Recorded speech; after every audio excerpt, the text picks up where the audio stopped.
दोस्तों, आज की वीडियो जलन। बड़ी बहू तुम जेठानी बन चुकी हो, थोड़ा बड़प्पन दिखाओ। क्या हर समय अपनी देवरानी से अपनी तुलना करती हो? यूं ही तुलना करती रहोगी तो अपना ही घर बर्बाद कर लोगी। मनोरमा जी बड़ी बहू गरिमा को समझाते हुए बोले, पर वो तो समझने ही नहीं चाह रही थी। क्यों तुलना ना करूं मम्मी जी, मुझे तो अपने हमेशा कम ही माना, क्योंकि मेरे पति कम कमाते हैं। अब देवर जी ज़्यादा पैसा कमा रहे हैं तो उनकी पत्नी को ज़्यादा अपनापन मिल रहा है। अरे बहुएं तो एक जैसे मानना चाहिए, पर मैं तो आपको कभी फूटी आँख नहीं सुहाती। गरिमा तुनकते हुए बोली, कैसी बात कर रही हो बड़ी बहू? जब तुम्हारी शादी हुई थी तब घर में कमाने वाला सिर्फ तुम्हारे ससुर जी थे। गगन की तो उस समय नौकरी नहीं लगी थी और मैं तो पढ़ पढ़ ही रहा था। अब मैंग भी अच्छी जॉब करता है, साथ ही उसकी पत्नी नेहा भी कमाती है। अब जब कमाने वाला 4 हो चुके हैं तो अब हर चीज़ पहले से बेहतर हो रही है।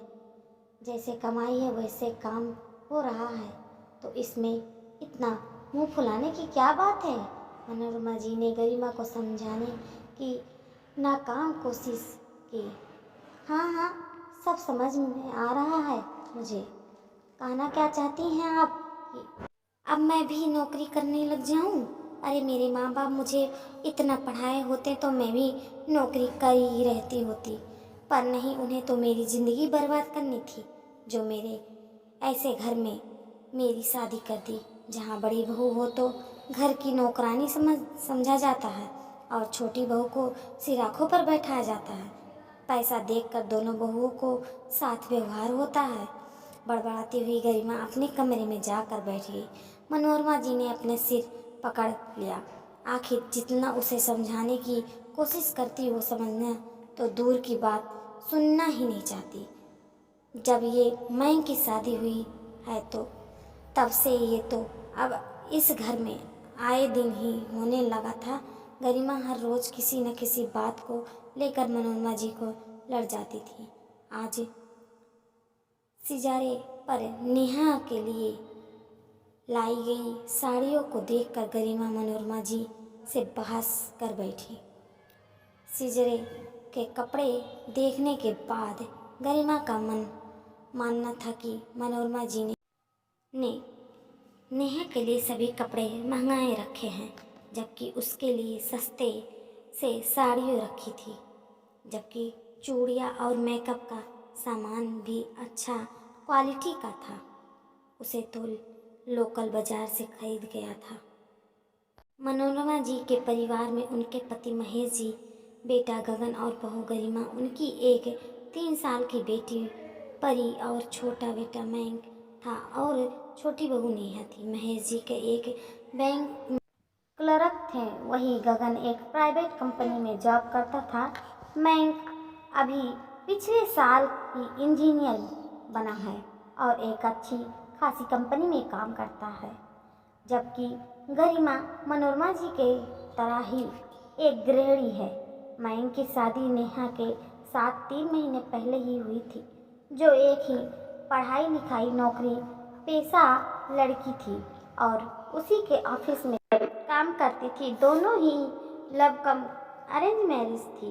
दोनों पति पत्नी मिलकर अच्छा कमाते थे और अपने अनुसार खर्च करते थे। यहाँ देखकर गरिमा चिढ़ जाती करती थी। शादी के बाद जब मैंग और नेहा हनीमून पर गए थे तो उनके जाने के बाद भी गरिमा ने मनोरमा जी से काफ़ी बहस किया था। ना सिर्फ मनोरमा जी से बल्कि गगन से भी। उन दोनों को तो घुमाने के लिए बाहर भेज दिया, पर हमें तो नहीं भेजा था। हमारे साथ ऐसा दोगल व्यवहार क्यों? वही लाडले बेटे बहू हैं क्या?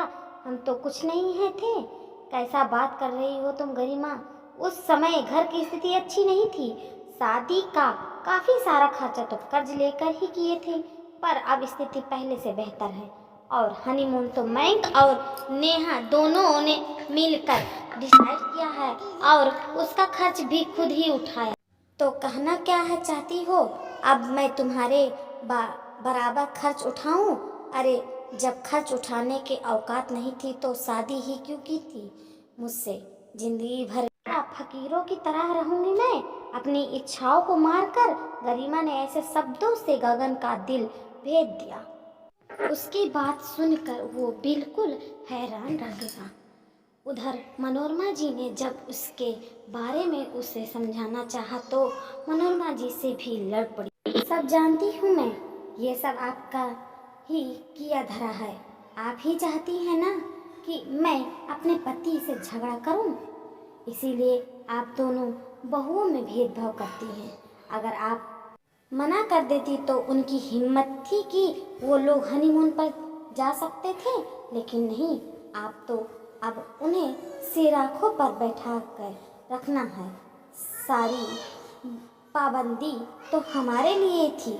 मनोरमा जी को ही जब पलट कर जवाब मिली तो वो चुप हो गई।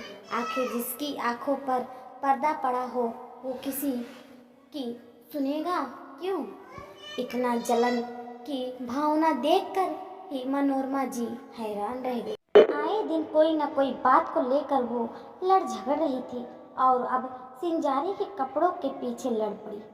सुबह से शाम तक घर में कलह का माहौल ही रहा। ऐसा माहौल कि इसके बीच में गरिमा ने अपनी बेटी परी को संभालना भी मुनासिब नहीं समझा। पूरे दिन परी अपनी दादी के पास ही रही। शाम को जब सब लोग अपने अपने ऑफिस से घर आए तो भी माहौल बड़ा अजीब सा था। किसी की भी हिम्मत नहीं हो रही थी कि जाकर गरिमा को एक बार टोक तो सही। आखिर जब गगन से रहा नहीं गया तो उसने बाहर बरामदे में आकर अपने ससुराल फोन लगा दिया और अपने सास ससुर को गरिमा के बारे में सब कुछ बताकर घर पर बुलाया। आखिर जब से मैन की शादी हुई थी उसकी शादी और जिंदगी जी का जंजाल बनी हुई थी। आखिर कोई ना कोई फैसला तो लेना ही था। आखिर कुछ देर बाद उसके मम्मी पापा उसके ससुराल पहुंच गए। अचानक अपनी मम्मी पापा को घर पर देखकर गरिमा मनोरमा जी की तरफ गुस्से से घूरने लगी। उसे अपनी मम्मी पापा की तरफ ऐसा देखकर गगन बोला, मम्मी जी, पापा जी को मम्मी ने नहीं, मैंने बुलाया है, मुझसे बात करो। गगन के कहते ही गरिमा उसकी तरफ देखने लगी। पूछ सकती हूँ क्यों? आज मेरे मम्मी पापा को ससुराल क्यों बुलाया गया है? एक तो आपका परिवार मेरे साथ इस तरह का दोहरा व्यवहार कर रहा है, दोनों बहुओं को एक जैसा नहीं समझता और ऊपर से मेरे ही मायके वालों को बुलाया जा रहा है। आखिर गलत क्यों बर्दाश्त करूं मैं? ऐसा क्या गलती हुआ है तेरे साथ, बताएगी मुझे? जरा मैं भी तो सुनूं। गरिमा ने कहा तो उसकी मम्मी बीच में ही बोली।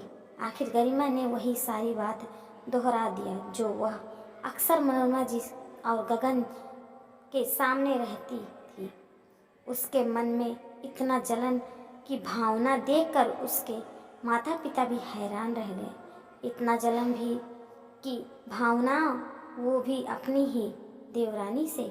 ये दोनों जो कर रहे हैं अपनी मेहनत के दम पर कर रहे हैं। तेरे पति की कमाई से तो कुछ नहीं ले रहे हैं ना? और इतना महंगी साड़ी अगर सिरंजे में देने के लिए आई है तो अब घर की स्थिति बेहतर हो चुकी है और उसके लिए भी पैसा उसका पति और ससुर दे रहे हैं। तुझसे ऐतराज क्यों है? तेरे लिए भी तो जो चीज़ आई थी उसमें तेरे पति और तेरे ससुर की मेहनत की कमाई थी। फिर फर्क क्या हुआ? तू तो देवरानी से बड़ी है ना, थोड़ा तो बड़प्पन दिखाती। छोटी छोटी बात को लेकर लड़ पड़ी गरिमा के मम्मी ने कहा। और बेटा, किसी की बेहतर स्थिति को देखकर अपने आप को कमातर क्यों समझती है? ये दोनों जब करते हैं तो अपने अनुसार खर्च कर लेते हैं। अगर तुम्हें गगन जी की कमाई कम लगती है तो भी थोड़ा मेहनत करो। भला तुम्हें किसने रोका है? गरिमा के पापा ने कहा। वाह पापा, आपने मुझे इस लायक बनाया है भी है। टैबलेट के बाद भी मुझे पढ़ने ही कहाँ दिया। घर के काम सिखाकर शादी करवा दिया आपने। मुझे मौका दिया होता तो मैं भी शायद कुछ होती। गरिमा अपने पापा से बहस करते हुए बोली। चुप कर, तुझे हमने रोका था क्या पढ़ने से? तुझे तो खुद पढ़ने का शौक नहीं था। जैसे तैसे राम राम करते तो तेरी स्कूल की पढ़ाई पूरी हुई थी। तुझे तो बस टीवी दिखावा लो या फिर अपनी सहेलियों के साथ घुमाओ लो। जब तूने खुद मेहनत नहीं की तो अपने माता पिता पर इल्ज़ाम लगाने की भी हक नहीं है। कुछ बेहतर पाने के लिए खुद को भी मेहनत करनी पड़ती है। माता पिता बच्चों को भाग्य नहीं लिख सकते। उस वक्त तुझे कितना समझाए थे पर तुझे समझ नहीं आता था। तो फिर तेरा शादी करने के अलावा हमें करते क्या? गरिमा की मम्मी ने से डांटते हुए कहा तो उसने अपनी नज़रें नीचे कर ली, पर उसकी मम्मी ने अपना बोलना बस्तूर जारी रखा। और अभी भी क्या कर रही है? जलन में अपना ही घर बर्बाद कर रही है। जितना फ्री टाइम बैठकर दूसरों से जलन कर रही है ना, उसमें कुछ नया कर। अपनी ज़िंदगी को बेहतर बना। किसी ने मना किया है? और खबरदार, आइंदा कभी कहा तो फकीरों के घर बेवा दिया। खुद में कोई हुनर नहीं है और ख्वाब आसमानों के देख रही हो। अपनी मम्मी के लड़ते सुनकर गरिमा चुप हो गई, लेकिन मनोरमा जी ने अपना फैसला सुना दिया। देखिए समधन जी, मैं किसी की भावनाओं को दबा नहीं सकती। अगर एक बार जलन और ईर्ष्या की भावना किसी के लिए मन में घर कर जाए तो वो कभी जाती नहीं।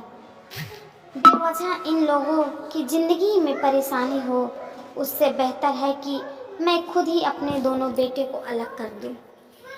मैं नहीं चाहती कि मेरे घर में आज जो हुआ वो दोबारा हो। दोबारा हमने अपने बहुओं के मायके वालों को इस तरह यहाँ बुलाना पड़े। बाद में पछताने से अच्छा है कि वक्त रहते ही फैसला कर लो। आखिर मनोरमा जी इस फैसले को किसी ने विरोध नहीं किया। आखिरकार एक सप्ताह के अंदर ही गगन और गरिमा को घर पर वाले पोर्शन दे दिया गया, जबकि महेश जी और मनोरमा जी अपने छोटे बेटे बहू के साथ नीचे वाले पोर्शन में ही रहे। और अब गरिमा सिलाई सेंटर जाती है सिलाई सीखने के लिए और उसके पीछे मनोरमा जी ही उसकी परी को संभालती हैं। जी हाँ दोस्तों, हमारे वीडियो पसंद आए तो लाइक से सब्सक्राइब जरूर कीजिएगा। ऐसे ही मिलते हैं अगली वीडियो में। धन्यवाद।